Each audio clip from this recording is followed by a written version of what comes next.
on 28209. Yes, this is Candy Matson.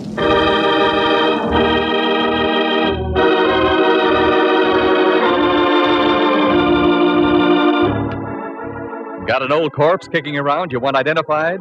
Know of any good murders you want solved? We've got just the girl for you.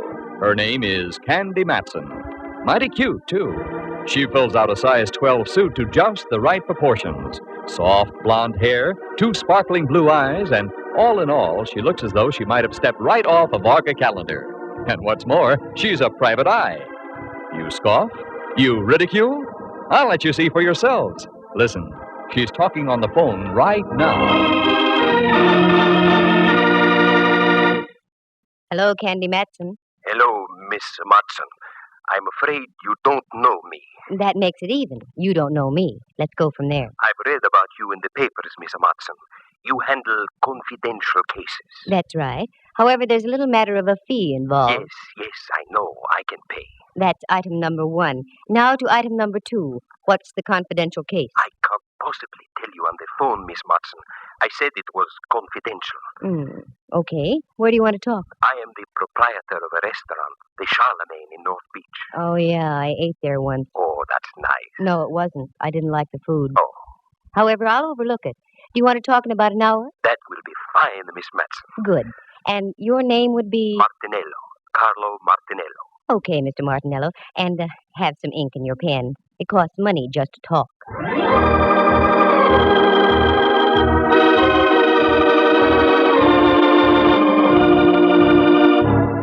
I probably sounded rough and commercial, but you have to be in this racket. Most people look on a private eye as a musician. They invite you to a party and expect you to bring your harp for free. But I learned the hard way a long time ago. So now they pay in advance and take their chances later. That's the way it was with this Martinello. I was at home in my penthouse on Telegraph Hill out on the porch taking a sunbath when the phone rings and it's this Carlo character. That part was all right because I can always use new customers. But what made me mad was the fact that I had to stop listening to the 49ers belt the bejabbers out of the Cleveland Browns at Kezar Stadium. But I followed through and uncovered a couple of very done-in bodies along the way. Do you like the grotesque in your whodunits? Then follow me and we'll tiptoe lightly through the Tibbets, the Ponds, and the Baccalones, because part of this story unfolds at the Opera House. Reluctantly, I dressed into something Charlemagne-ish, turned off the 49ers Cleveland game, and went down to talk to Martinello. His place was typical, located on Powell Street, a garish neon sign, and as you walked in, the place was air-conditioned by eau de garlic. Yes, miss. You wish a table? I wish a table, yes. With the right party. I'm looking for the owner. I am the owner. I am Candy Matson. Oh, Miss Matson. Walk this way, please. If I could walk that way, I'd revive vaudeville. Pardon?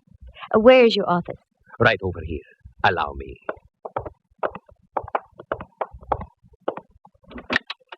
After you, Signorina. Thank you, Signor. Here, sit down, please. Thanks. Now, Martinello, what's on your mind? Always, all my life, I have run a very nice, respectable place. Mm-hmm. Until this morning. What's with this morning? I go down to the basement. My icebox is down there. That is where I keep all my meat. So, you wanted some ground round? Oh, no. Perhaps I'd better show you. Please, you will come with me. Martinello led the way out of his office and down a flight of stairs. A cold blast hit my face. A musty aroma smothered my nostrils, and if I had had a phobia about darkness, I'd have ducked out then. But I followed the guy, and we ended up in front of a refrigerator about the size of an Inquisition chamber. He opened the door, and it was the usual restaurant icebox, choice legs of lamb hanging from hooks, potential fillets, and thick New York cuts. The box was cold, and I started to shiver. Not from the refrigeration, though, because over in the corner was a man. He looked like something out of a long-lost Arctic expedition. He had a long, flowing mustache, every bristle of which was coated with ice. He was quite frozen and quite dead.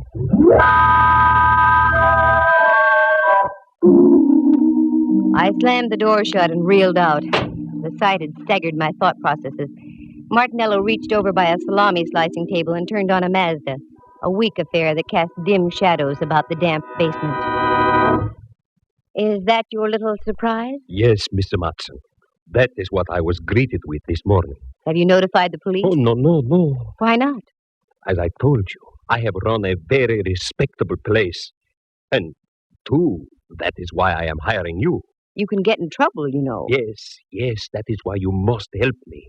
Please, Miss Matson, say you will help me. I will pay you anything you say. I stick my neck out in the strangest places. Now it's a refrigerator. Okay, Martinello, $2,000. What? Make up your mind. Either I freeze your assets or the police find your frozen friend. Yes. All right. Come. I give you the money now. Now we're getting somewhere. What about him? Oh, he'll keep. He's on ice. Well, this was one for the books. Refrigeration the ugly way. I had to ask a few questions if I was to get anywhere, such as like, do you know the guy? No. Had you ever seen him before? No. Who was the last one to close the icebox last night? I was. Does it lock from the inside? Unfortunately, yes. I was getting places like Wiley was with Hauser. It was inevitable. I had to take my courage in my hand and go down and look at that thing again. There it was, a male Mona Lisa etched in ice. This time I looked closer, I had to. And as I did, I realized I wasn't going to get any identification because this guy was a study in crimson. Underneath all that coating of ice, he was dressed in a devil's costume.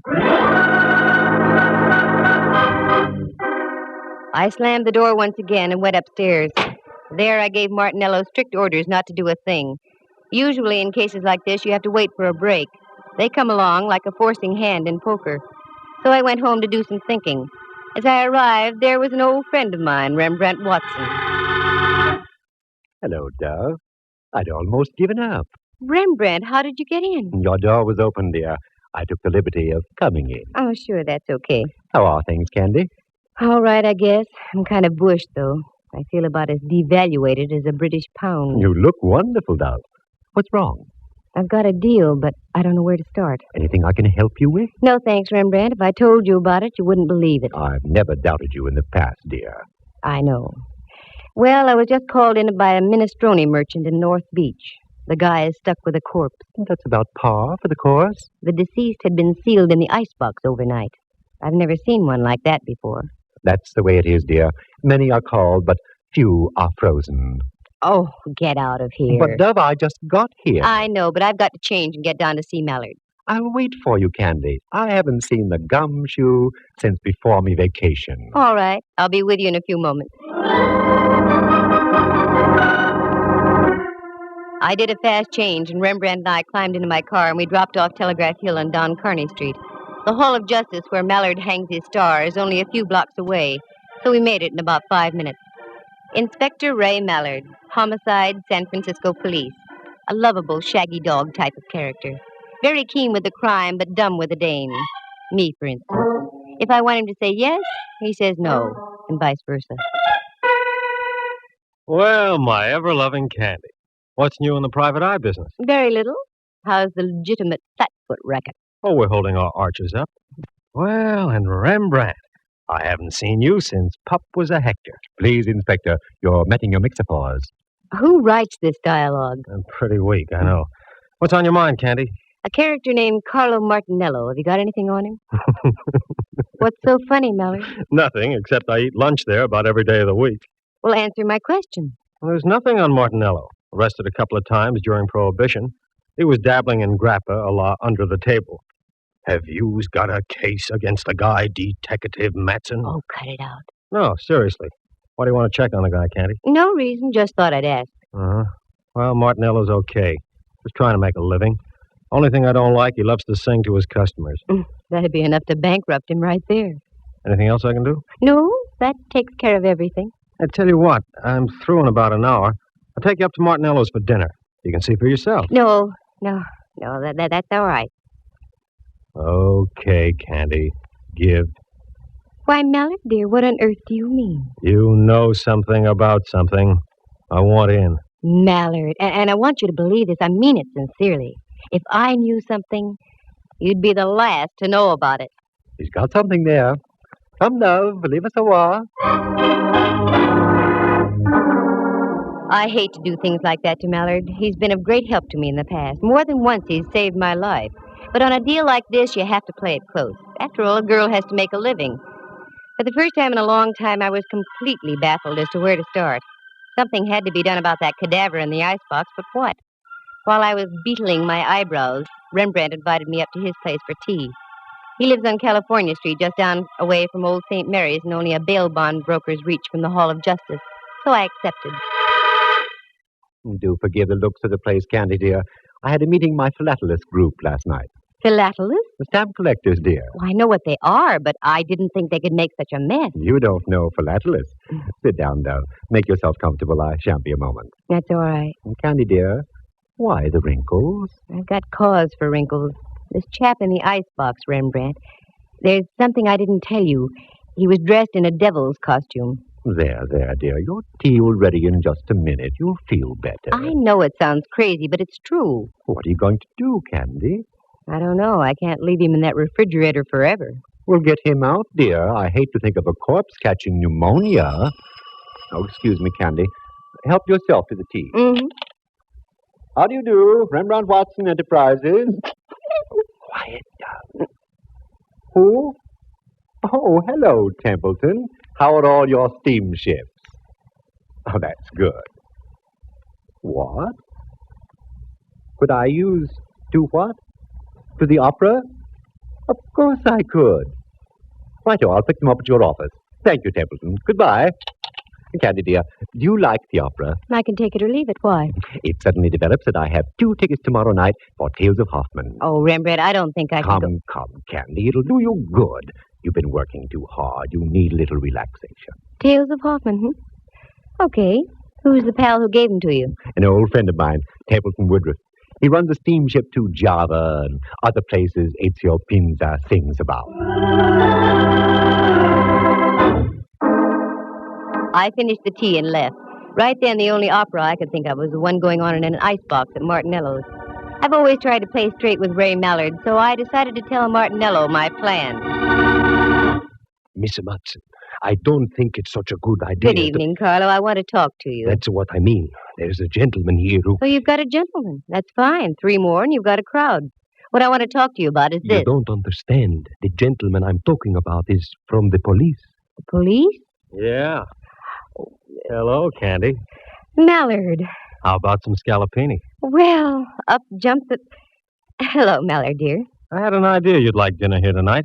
Do you know my boy, Carlo? Yes, we've met. How do you do? The signorina wish something to eat? No, thanks. I want to talk to you, though, Mallard. Sure. Come on into my booth. We'll share some salami. No, thanks. I want to see you downstairs. I don't think the food's as good down there. I agree, but it isn't the food. I'm talking about murder. Once again, I headed down into the catacombs of the Charlemagne. This time the act was a double. Mallard was right behind me. Then I looked around. We were a trio. Martinello was right behind Mallard. This is it. This is what? This is an icebox. Inside, you'll find a body dressed in a devil's costume. Okay, Carlo, let's humor the lady. Open the thing, will you? Yes, I'll open it.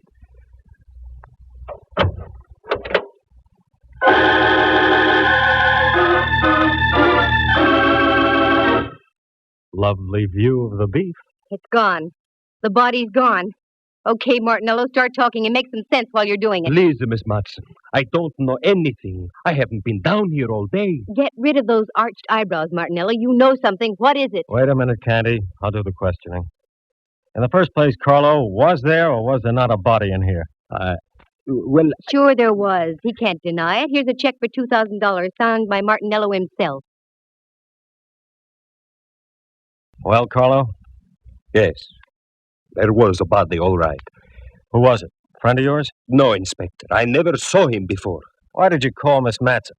Why didn't you come to see me about it? Well, you know, Inspector, the police... Just because you were once arrested for bootlegging, Carlo, is no reason to be afraid of the police. Well, I'll put a couple of my men on the job and see what we can turn up. What? Is that all you're going to do, Mallard? No. Right now, I'm going back upstairs and have some of Carlo's scallopini. Mallard, are you out of your head? Look, Candy, in order to have a murder case, you've got to have a body. Obviously, we're fresh out. And until your pal with the devil's costume turns up, I intend to live my typical everyday life. Don't forget the mushrooms, Carlo. There are times when I get so mad at Mallard I want to scream. I didn't, though. I only scrammed. I hung on to the 2000, however. I felt I deserved it just for getting my curiosity aroused, and it was aroused plenty. Corpses don't get up and walk out of ice boxes by themselves. But after all, Mallard had a point. There was nothing to be done without a body. So I went home and waded into a stack of dirty dishes that had been piling up. Then I fixed dinner and started a new stack of dirty dishes. Got a book and ducked into bed.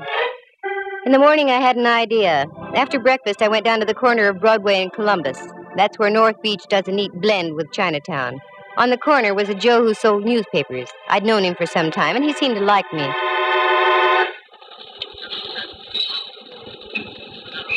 Hiya, Butch. Well, hello there, lady. How are you? Good, can't complain. Who won the football game yesterday? Yeah, funny thing. I got all the news right inside here for 7 cents. I get your point. Give me a chronicle, will you? Sure, here. Thanks. Who do you like in the feature at Bay Meadows? A goat named Candy. What did you say? There's a pig named Candy running in the 7th. Take it or leave it. What a tip. I don't get it. Well, what's really on your mind, lady? Here's a 20. You can play it on Candy all for yourself. Well, Do you know a gent named Martinello, Butch? He owns the Charlemagne down the block. sure. What about him? That's what I'm asking you. What about him? Oh, he's all right. Little screwy, but he keeps his nose clean. Is that all? Yeah. Should there be more? I don't know. Thanks, Butch. I hope Candy pays off.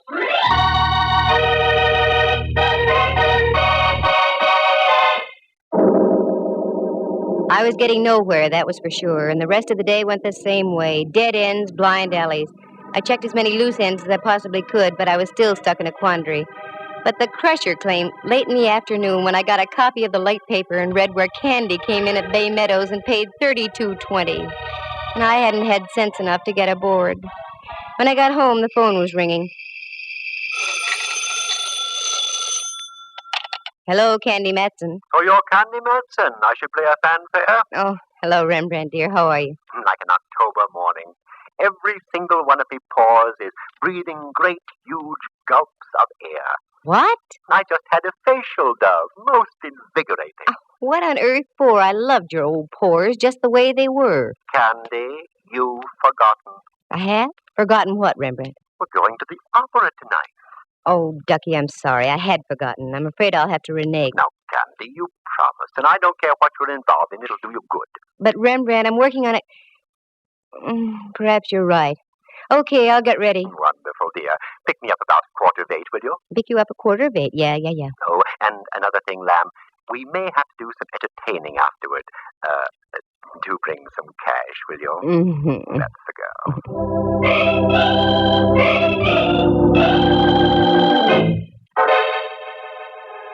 That Rembrandt, always stony broke. I guess photography isn't what it's cracked up to be. I didn't mind, though. He's been a friend to me on more than one occasion. Well, if I was going to the opera, I had to start thinking in operatic terms. I fished around in the closet and came up with something that would have done any woman's heart good. One of those strapless affairs that you can't stop breathing in for one moment, otherwise the opera is no longer the main attraction. I powdered, perfumed, pouted, and rouged, and took off after Rembrandt. But just as I started to leave... Just a moment. Well, get a load of the Duchess. Mm-hmm. It won't be Halloween for another couple of weeks yet. Oh, very funny. Come on in, Millard. What are you decked out for, Candy? Something you wouldn't understand. I'm going to the opera. Oh, I love the opera. Any horse opera with Tex Acuff in it. That's what I thought.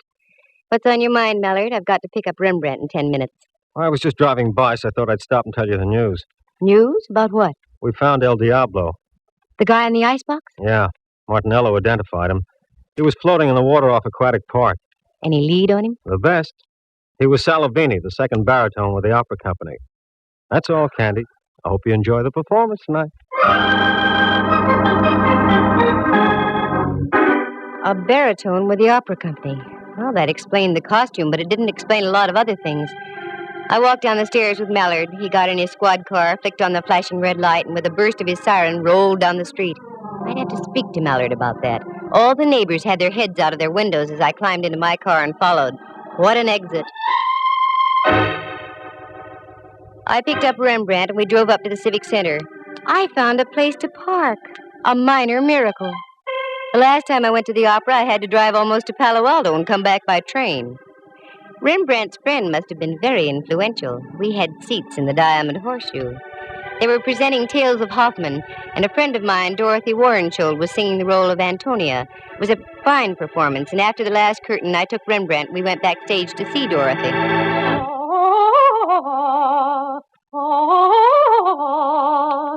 This is her dressing room, Rembrandt. Yes? Hello, Dorothy. This is Candy Matson. I have a friend with me. Oh, do come in, please, Candy. Candy, how are you? Couldn't be better. Dorothy, may I present Mr. Watson? Rembrandt, this is Miss Warrenschold. I'm delighted. You're in magnificent voice tonight, dear. Thank you. Sit down, won't you? I've only a moment. We're rehearsing some of the scenes in Faust tonight. Rehearsing after a full evening's performance? It has to be done, Candy. Our baritone disappeared. We've had to replace him with a new man. Yes, I know. By the way, Dorothy, I heard you on your Standard Hour broadcast a few weeks ago. It was a wonderful performance. I'm glad you liked it, Candy. I always look forward to those. What are your plans, Dorothy? Well, the season closes here, and then we open in Los Angeles. Oh, yes, of course. Excuse me. Come in. Oh, I'm sorry. I didn't know you had guests. That's all right. Oh, Candy, I'd like to introduce Rolf Herbert. This is Miss Matson and Mr. Watson. It's nice to know you. Mr. Herbert is our new baritone. Oh, yes. That's why we're rehearsing tonight. I won't take any more of your time, Dorothy. I just thought we'd save a few moments of rehearsal if I told you that I don't move in that last scene. I sing upstage. That will leave you free to take as much stage as you like. Fine, Rolf. That will save time. Thanks. Oh, not at all. Glad to have met you, Miss Matson, Mr. Watson. Nice to have met you, sir. See you on stage, Dorothy. Yes, Rolf. Rolf has a wonderful voice, and he's a good actor, too. You know, I think he'll be even better than Salavini. I've seen him before. Oh, yes, he's been in pictures and on the concert stage, and in opera, too, but he's never really had a good break. This might be it. Uh-oh, that's it, Candy. I'm sorry, but I'll have to leave. Certainly, Dorothy. Say, why don't you stand in the wings? You can watch the rehearsal if you'd like. Oh, I'd love it. Come on, then. Follow me.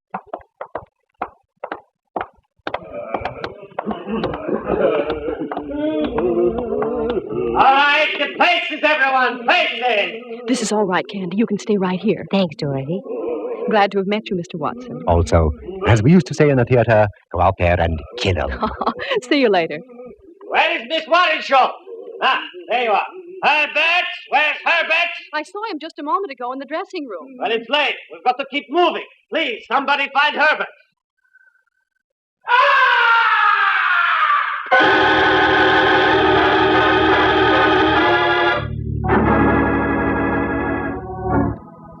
From way up in the heights of the stage, the opera house was pierced with a blood-curdling scream. That was no ordinary scream. It was the scream of death. You wait here, Rembrandt. Keep your eyes open. I'm going up to have a look. That scream wasn't in the score of Faust.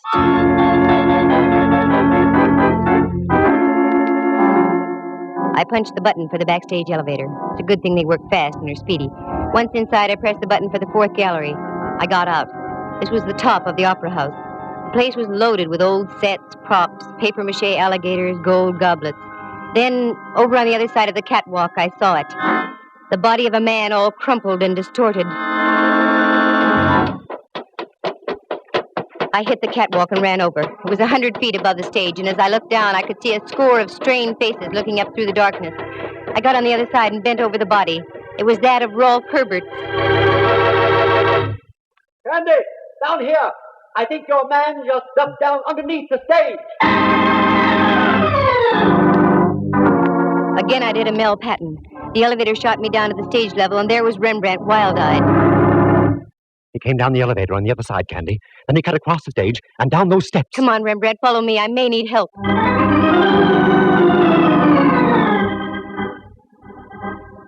We ran down the steps and into the bowels of the stage. It looked like a nightmare, a myriad of cross beams of steel for the rising stages. We cleared those and went around by the chorus dressing rooms. There was only one out. I remembered it. A door over in the corner, very seldom used, but it was open. It led into a long tunnel with giant steam pipes running overhead and to the right. This went underground over to the Veterans Building. Down by your feet, there's a stream of water flowing in a trough. It's the old Hayes Valley Creek. Our killer decidedly knew his opera house. As we entered the tunnel, I could see him up ahead running like crazy, so we took off after him. We made the other side, and it breaks into a big engine room. As we came into the opening, I looked around. The engineer was lying on the floor out like a light, blood spurting from his scalp. Then I glanced up. There was another door. This led into the Veterans Building itself and an avenue of escape onto Van Ness. I ran up. Then as we got into the long corridor, I saw Martinello breaking for the door. Stop! Stop, Martinello! Stop! You think I am a fool? I do if you don't stop. Try and get me. Okay, pal. You asked for it.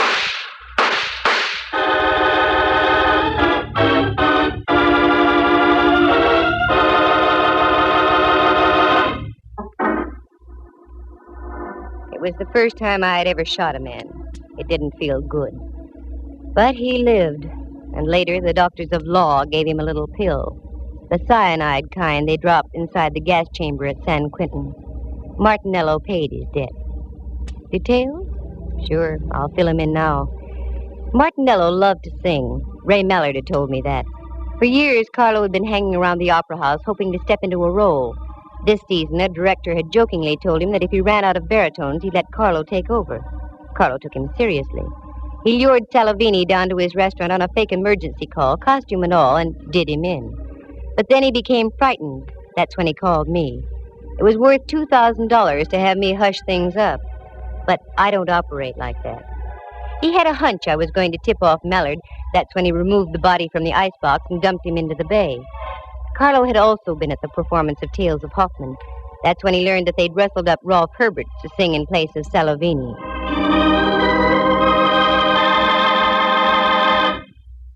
By this time, Martinello was obsessed with the idea of singing in the opera house and wouldn't stop at anything. Right after Herberts left Warrenshold's dressing room, he managed to get Herberts into the elevator and up to the fourth gallery behind the stage. That scream was produced by a 6-inch stiletto through Herbert's heart from the hands of Martinello. And that's when our chase began. I hope I never see that tunnel under the opera house again. That Mallard and his sentiments. It was he who gave me that gun just a week before, for my birthday. He said I needed protection. Well, darn it, I do. But I can't get Mallard to believe me. Instead, he just gives me guns.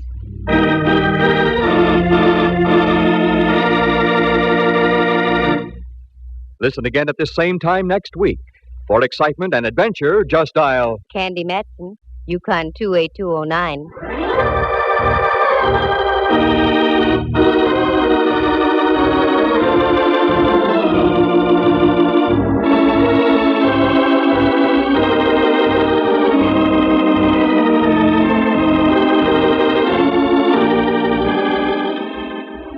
Heard tonight were Harry Bechtel as Ralph Herberts, Jerry Walter as Carlo Martinello. Henry Leff plays the role of Inspector Mallard, and Jack Thomas is Rembrandt. Dorothy Warrenshold, star of the Standard Hour and the San Francisco Opera Company, was heard as herself. The program stars Natalie Masters as Candy and is written and produced by Monty Masters. With the exception of Miss Warrenshold, any resemblance to actual people in tonight's play is purely coincidental. Candy Matson comes to you from San Francisco. This is Dudley Manlove speaking.